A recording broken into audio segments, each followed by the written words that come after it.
কিছু ভালোর আগে কিছু খারাপ তো হবে, কিন্তু মনোরমা এরকম রাস্তায় বেরিয়ে এতটা ভেঙে পড়বে আমি বুঝতে পারিনি।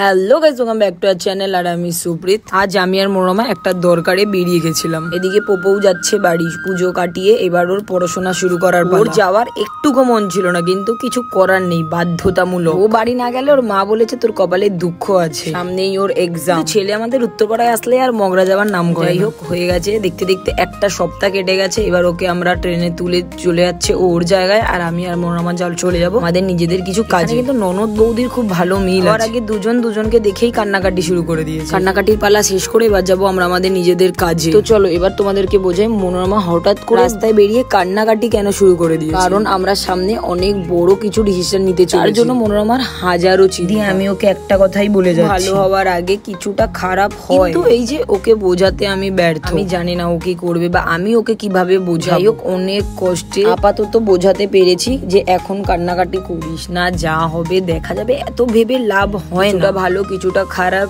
নিয়েই একটা বুঝলে তো ভালো, আর না বুঝলে ওকে আবারও আমাকে বোঝাতে হবে। যাই হোক, এদিকে আমাদের সমস্ত কাজ কমপ্লিট করে আমরা টোটো ধরে। আর এই যে ফুচকা, এটা আমার একদম খেতে ভালো লাগে না, কিন্তু মনোরমার পাল্লায় পরে রাস্তায় বেরিয়ে ফুচকা খাবো না, এটা অসম্ভব। এরপর ওদিকে সবকিছু কেনাকাটি কমপ্লিট করে আমরা চলে আসলাম শিলেদার্সে। এসেই হয়েছে এখানে এক কাণ্ড। এখানে এসেছিলাম তো অন্য কিছু কিনতে, কিন্তু মনোরমার পছন্দ হয়েছে এবার এই জুতো। তোমরাই বলো যে জুতোটা কেমন, ভালো হলে কিনে দেবো, নলে একদম না, সোজা বাড়ি নিয়ে। তোমাদের কাদের এই জিনিসটা খেতে সেই লাগে। আর এটা অনেক ফেমাস জায়গার কচুরি আর ছোলার ডাল। আগে পাতায় দিত, আর এখন শাল পাতা বন্ধ করে দিয়ে এখন এই পাতা। তুমি মনোরমার এটা খেতে একদমই ইচ্ছা করছে। তারপর আমাকে বললাম যে একবার খেয়েই দেখ না কেমন। আমার সেই মানে তোরও সেই লাগে। আর ফার্স্ট বাইট মুখে দেওয়ার পর মনোরমার সেই হোক। সবকিছু খাওয়া দাওয়া করে নিজেদের কাজ মিটিয়ে এবার আমরা যাচ্ছি বাড়ির দিকে। কখনো হাসি কখনো কান্না, এইভাবেই চলছে আমাদের। সে বললেই চলবে না, দৌড়চ্ছে। দেখতে দেখতে কবে 7 বছরে পা দিয়ে দিয়েছি জানি না। তো যাই হোক, ভিডিওটা এইটুকুনি। ভিডিওটা ভালো লাগলে like, comment, share and subscribe করে দিও। দেখা হচ্ছে নেক্সট ভিডিওতে খুব তাড়াতাড়ি।